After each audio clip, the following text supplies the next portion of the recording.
పితృపక్షము కొన్ని బిందువులు. పితృపక్షము 25. పితృపక్షంలో మినుములు, శనగలు మరియు బియ్యం ప్రాముఖ్యత ఏమిటి? ఏ వస్తువులకు ఏ విధంగా ఆధ్యాత్మికత అర్థం ఉంది?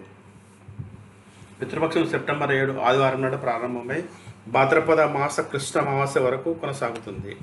ఈ కాలాన్ని పితృపక్షమని లేదా శ్రాద్ధపక్షం అని పిలుస్తారు. ఈ రోజులో పితృదేవతలు శ్రాద్ధానికి అత్యంత శ్రేష్టమైన సమయం అని చెప్తారు. పితృపక్షము ప్రారంభం భాద్రపద కృష్ణ ప్రతిపద నుండి, ప్రతిపద అంటే పాడ్యం, తెలుగులో పాడ్యం అంటాం మనం, సంస్కృతంలో ప్రతిపద అంటారు.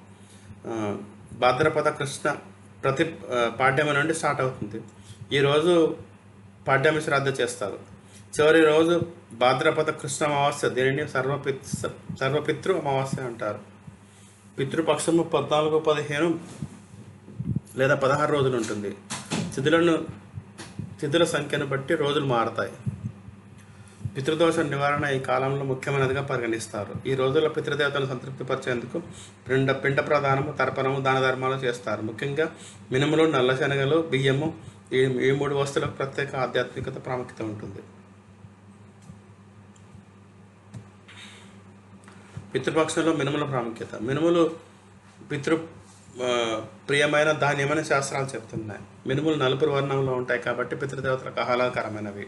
పిండ ప్రదానంలో, శ్రాద్ధ భోజనము, దానంలో మినుములు తప్పనిసరిగా ఉపయోగిస్తారు. ఇవి తామసిక ప్రవృత్తిని శాంతింపజేస్తాయని, పితృదోషం తొలగించడంలో సహాయపడతాయని విశ్వాసం.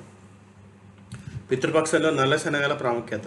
నల్ల శనగలు కూడా నలుపు వర్ణంలో ఉండడం వల్ల పితృదేవతలకు ప్రీతికరమైనగా భావిస్తారు.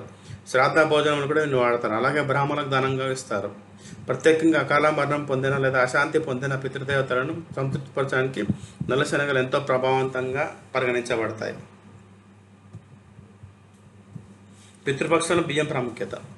బియ్యాన్ని సాత్వికమైనదిగా, శ్రేష్టమైన అన్నంగా శాస్త్రాలు చెబుతాయి. పిండ ప్రదానంలో తెల్ల బియ్యము, తిలాలు కలిపి పిండాలను తయారు చేస్తారు. బియ్యము శాంతి, సమతుల్యకు చిహ్నం.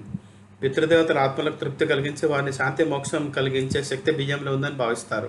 అందువల్ల పితృపక్షంలో మినుములు, నల్ల శనగలు మరియు బియ్యం ఉపయోగం కేవలం ఆచారపరమైనది కాకుండా లోతైన ఆధ్యాత్మికతను సూచిస్తుంది. పితృపక్ష శ్రాద్ధ సమయం.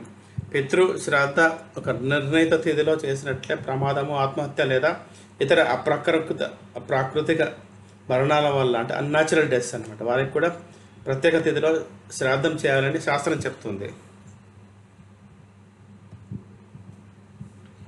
సౌభాగ్యవంతులు అంటే సుమంగళుడు, అంటే భర్త బతికుండగానే మరణించిన స్త్రీలు, సన్యాసులు వంటి పితృదేవతలకు శ్రాద్ధం చేయడంలో శాస్త్రాల ప్రత్యేక తిథులు నిర్ణయించబడ్డాయి. అదేవిధంగా అప్రాకృతిక మరణం పొందిన పితృదేవతలకు కూడా ఒక నిర్దిష్ట తిథిలోనే శ్రాద్ధం చేయాలి.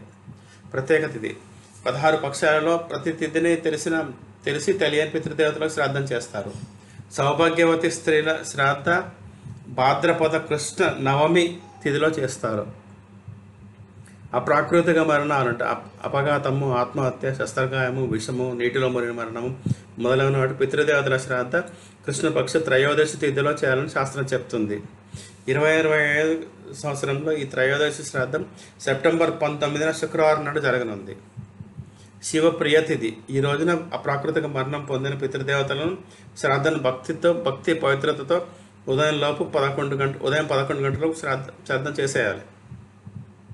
అలా చేసిన వారికి ప్రేతయోని నుండి విముక్తి, అలాగే మోక్షం లభిస్తుందని శాస్త్రాలు చెప్తున్నాయి. త్రయోదశి తిథి ప్రదోషం కావున ఇది శివునికి అత్యంత ప్రియమైన రోజు. భాద్రపద మాసం మొత్తం శివునికి అంకితమైన మాసం అని కూడా శాస్త్రం చెప్తుంది. అందువల్ల ఈరోజు తెలియని, అంటే మనకు తెలిసిన పితృదేవతలు, తెలియని పితృదేవతలు, అంటే వాళ్ళ పేర్లు తెలియని మన పితృదేవతలు, వాళ్ళందరికీ శ్రాద్ధం చేయడం వల్ల శివుని కృప, పితృనుగ్రహం 2 లభిస్తాయి. సంక్షిప్తంగా చెప్పాలంటే 2025 పితృపక్షము సెప్టెంబర్ 7 నుండి 21 వరకు. అప్రాకృతిక మరణం పొందిన పితృదేవతలకు శ్రాద్ధం సెప్టెంబర్ 19 శుక్రవారం త్రయోదశి రోజు.